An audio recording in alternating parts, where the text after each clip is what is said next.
Victory Studios in downtown Little Rock, this is Capitol View. Good Sunday morning, everybody. Welcome to Capitol View. I'm Bob Clausen. States and courts across the country are still wading through the legal fallout from the Supreme Court's decision to overturn Roe v. Wade. Arkansas, one of many states opting to ban most abortions. Now, what's next for the fight in the natural state? State Representative Ashley Hudson and State Senator Jason Rapert joining us now to talk about this. And there is, depending upon how you look at this, nothing short to talk about. First, I want to tee this up by saying, and I'll ask you, Representative Hudson, first, what has this ruling done to Arkansas and Arkansans? Well, I think it's created a lot of confusion, quite frankly. You know, the ruling at the Supreme Court level didn't ban abortions. It said that it was up to each state to decide how best to deal with it.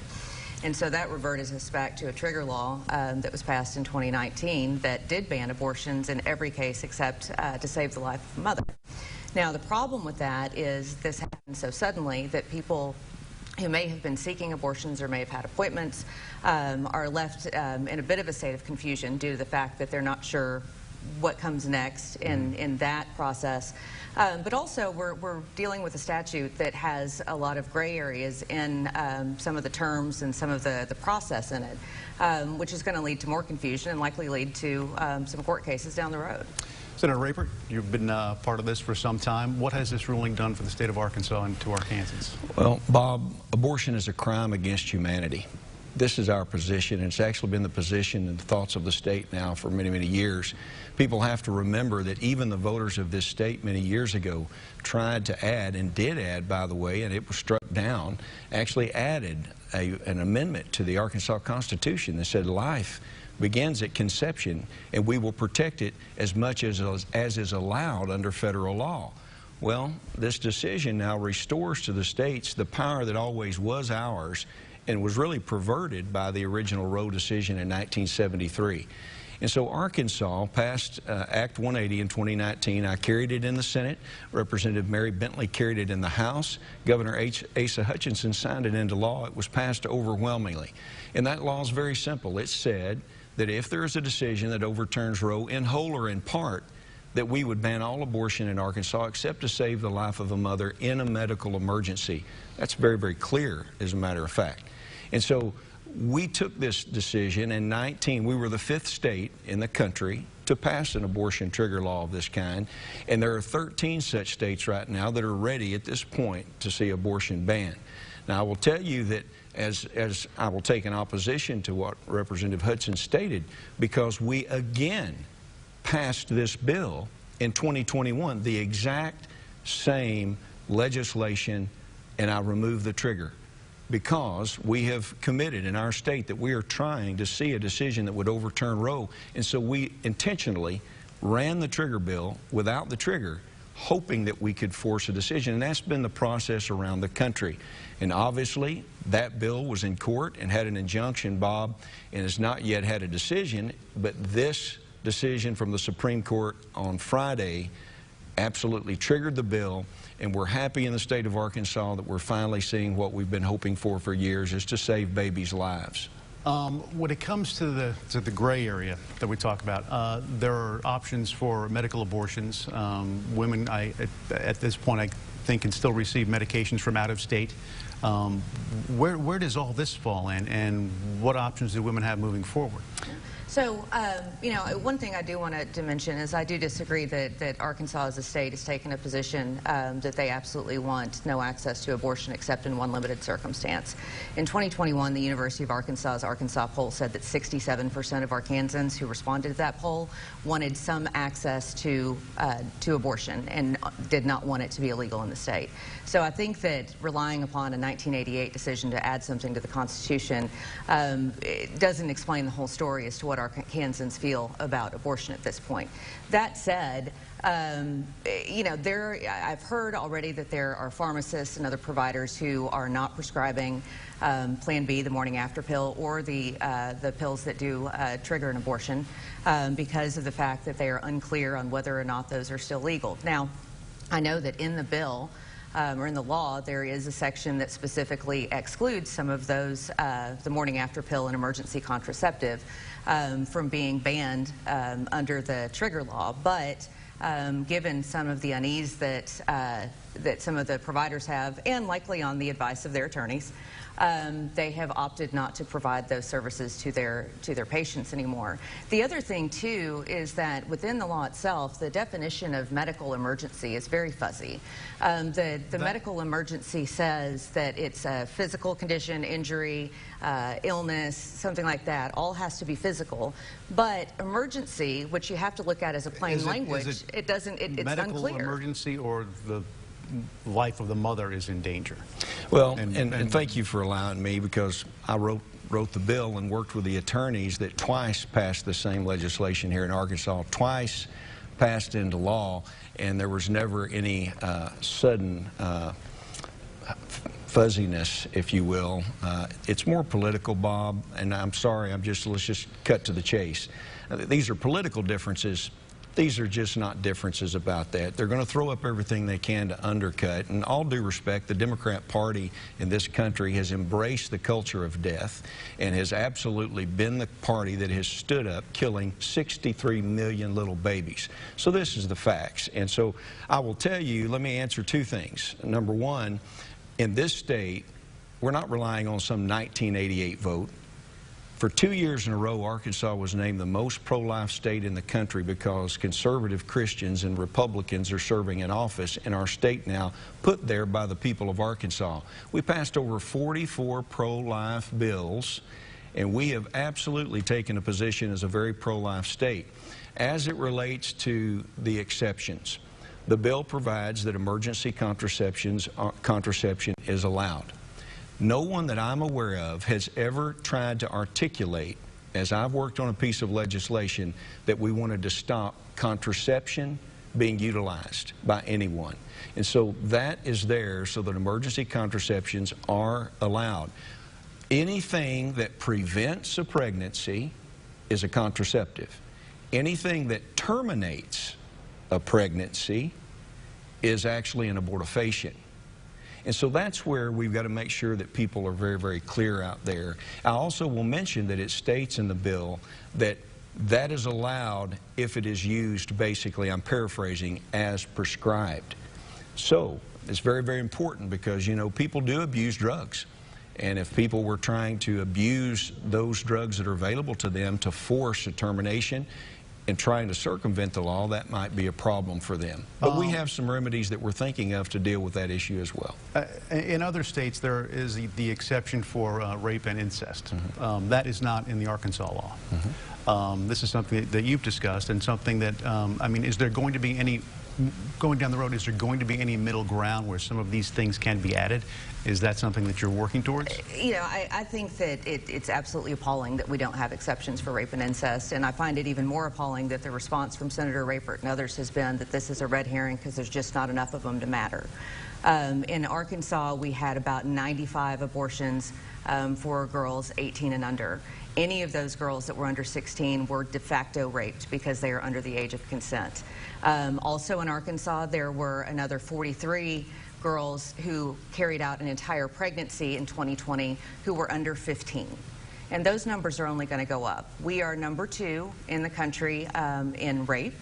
We are number 1 in the country in child sexual abuse.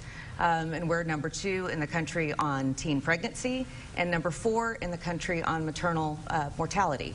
So these are statistics that tell us that those numbers are not going to improve if people are not able to access abortion services. And the thought to me of requiring an 11-year-old child to carry a pregnancy to term without having any input from her parents, her physicians, her pastors, whoever, really, when you're talking about party position that I don't think that anyone in Arkansas really stands for, I think that that's one. Senator Rapert, respond to some of that? Well, I will tell you, first of all, I've spoken at length. I just spoke in Washington, D.C. at the Students for Life meeting. In fact, we were honored, and I accepted an award on behalf of the work that we have done in this state to save lives. And some of the strongest voices in our nation today, and the reason that public opinion has swayed the court, I believe, to stand up and do the right thing, are the voices of these young girls and boys on college campuses that realize that life must be protected. As it relates to rape and incest, we should absolutely punish people that commit crimes. Rape and incest is a crime. And I've had to deal with this issue because in the past, we didn't have the strength in the legislature to pass some of the stronger pro-life bills. We had bills that had exceptions there. But here's what happened, Bob. I've had women that have been raped and some that have been involved in incestuous relationships that have contacted me, and I've either heard from them personally, I've read their affidavits, and some of them testified right here in the Arkansas legislature. And they said they regretted being forced or being cajoled into having an abortion because had they had the chance to do that over again, they would have saved the baby's life. And I will close. There's much more I can say on this issue. But I came face to face after we passed the heartbeat bill in 2013. I carried that bill. It was the first in the nation. I was in a restaurant, and a lady come pushing a stroller across the floor. She pushed it right up to me, and she said, "Senator Rapert, we've been wanting to meet you. I want to introduce you to my little boy, Duncan." I looked down at him. He's sucking on a pacifier, had a little bow tie on. I thought that this was just boy meets politician, right?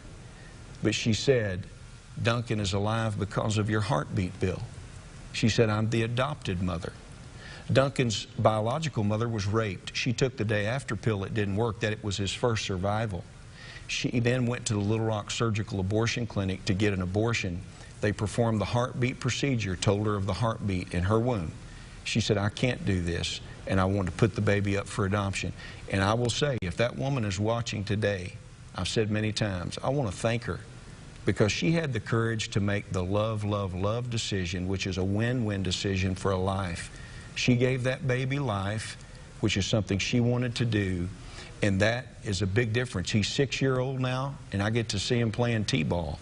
And that's important because we're dealing with lives. These aren't just statistics. And see, Bob, that's one thing I do want to break in on. He used terms like decision and choice when he was going through those narratives.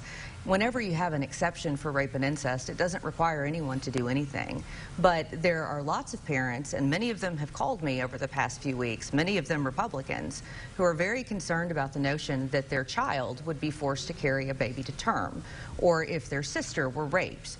I've been receiving some really awful stories of very violent crimes committed against women. I have been receiving stories of what happened when smaller or younger girls got pregnant and carried those babies to term, the continuing physical issues that they have as they get older, because pregnancy itself is a toll on the body. The missed opportunities, the changes in their family, their depression, you know, and again, these are small children. We don't allow 11 or 12-year-old girls to adopt because they're not old enough to be parents. So the idea that we're going to make them carry a baby to term, especially in a state where they don't have a lot of options or resources for childcare, education, sex education, it doesn't make a lot of sense to me. And respectfully, Senator Rapert didn't address that at all. He talked about going to a conference and getting an award from college kids, but never said anything about why we're going to make 11-year-olds carry babies to term. You see, hang on just one second. We're going to take a quick break, and then we'll be right back. You're watching Capitol View on this Sunday morning.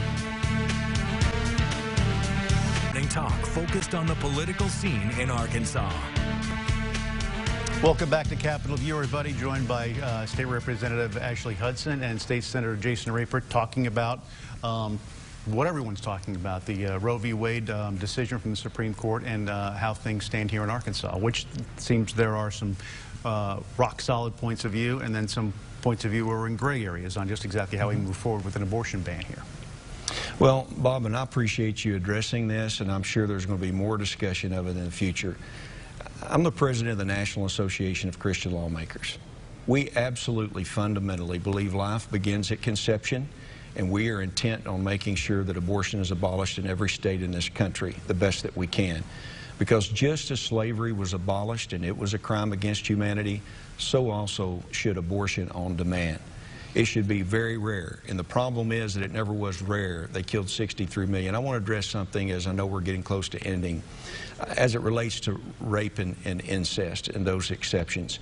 You see, what Representative Hudson described just a few moments ago is the subjective, and might I say the arrogant position of the Democrat Party, that they get to decide who is worthy of living or not. And that's the problem. They also recently couldn't even define the definition of what a woman is.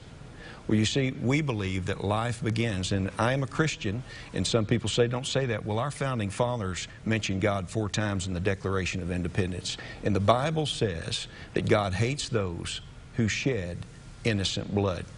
We have a right and a duty to stand up for the life of innocent unborn children. And I will say this, that as it relates to our culture, in Arkansas, we have the safe haven law. Anyone that doesn't want to keep a child can give it to the state of Arkansas, give that little girl, little boy to the state of Arkansas. We'll find it a home within the first 30 days, no questions asked. Safe haven baby boxes are available.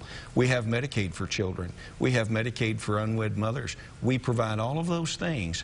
Why should we continue to kill thousands of little children? I believe that America is awakening, and I believe soon in the future, just like Roe's overturned, we're going to see abortion finally end in our country. Representative? Well, you know, again, what Senator Rapert is basing his argument on is whataboutism and gaslighting. We're not here to talk about anything relating to gender, but he had to take that swipe because that's where he falls back. He still hasn't answered the question about why the policy of Arkansas now is to require children to carry babies to term. I've answered it. This is part of what's wrong in politics, you see. It's a constant argument. Here's the thing. I believe in the science. Scientists tell you life begins at conception. Talk to someone about in vitro fertilization. Those embryos are living organisms. And activated, they're going to grow into a human being. And life begins at conception. It should be protected. And we have got to stop this whole idea of culture of death. We should be ashamed that 63 million babies have been slaughtered in this nation. Representative, will you be working on legislation to bring forward to clear up some of the gray areas or to increase the exceptions when it comes to abortion? Absolutely. I'm ashamed that the state of our state right now is that we are going to basically sacrifice children to cater to some sort of very fringe view of what abortion is. Senator Rapert just now talked about exceptions. He talked about it is something that will become a human being. And if I have to choose a side right now, I'm going to stand with the 11-year-old who got raped by her uncle. I'm going to stand with the woman who was violently raped by her boyfriend in college. And I'm going to stand with them and support them in whatever decision they make, whether that decision is to seek an abortion or whether that decision is to seek adoption or whether that decision is to keep the baby. I am not going to let my personal beliefs dictate their choices. 93% of all abortions in America are on perfectly healthy babies. This is what happens. They try to use things to stir up people when it's very, very small, minuscule instances. But we have accounted for that. There's an alternative. If you don't want the baby, you can let the baby be taken to a foster home. Representative, Senator, thank you very much for your time. I know it's extremely busy time of year, big weekend planned. Again, thank you very much for your time and your service to the state. Thank you and happy Appreciate the 4th. invitation. Thank you, 4th of July. We're back right after this. On the political scene in Arkansas. Welcome back, everybody. Thousands of Arkansas students will continue to get free meals over the summer and when the school bell rings for the new school year, at least for a month. Stephanie Walker-Hines, Director of Child Nutrition with Little Rock School District, joining us now with to kind of clear up what we need to know. Some things late changing at the end of the week. Where does this stand at this point for kids and for parents? Well, thank you for having me, first of all. Absolutely. For the Little Rock School District, we started taking applications for this school year today, July 1. And so basically the waivers are not all in place. We will not be able to feed all children free for the upcoming school year. But we will be able to feed children free based on their meal application status. What does that mean for the moms and dads out there? And what does it also mean for administrators at the school district? What needs to be done? So basically, we need for all parents to complete a meal application by visiting www.myschooapps.com. Complete that application starting today. And the sooner you have it completed, the sooner we'll qualify your student for either a free, reduced, or paid price meal. How long will the program last from what we know right now? So we did get some extensions on some waivers. The waiver that I think most parents think that we may still have out there is the all students eat free. So we have 30 days left. So up until September 30th, we will be feeding those children free, but don't wait until October 1st, which is a Friday. Go ahead and fill that meal application out now so that we can go ahead and qualify that student for benefits. And you think about this, and I know my sister worked in a public school in Colorado, and she made sure, regardless of what the status was of a child, whatever program was, and she worked in the cafeteria, she made sure that if there was a hungry kid, they were to get fed. Absolutely. And I'm sure that there are big hearts like that in the school district. Absolutely. And will that continue? No.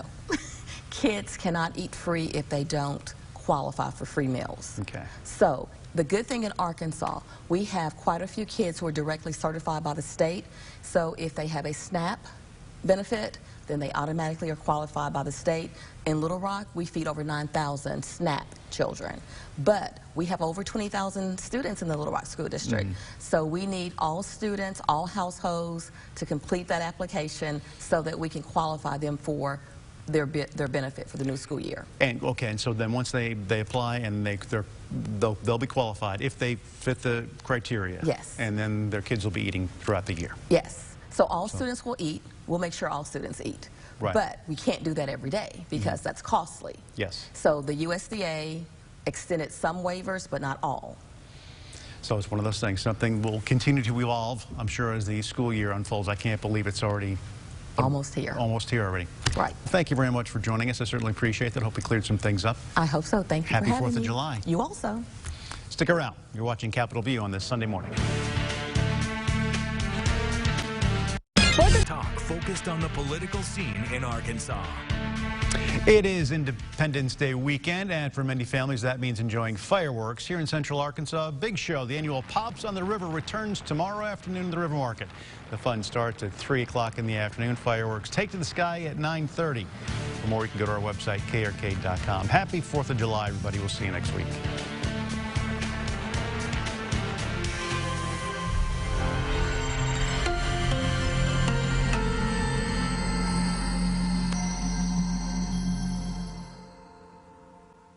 If these mountains could talk.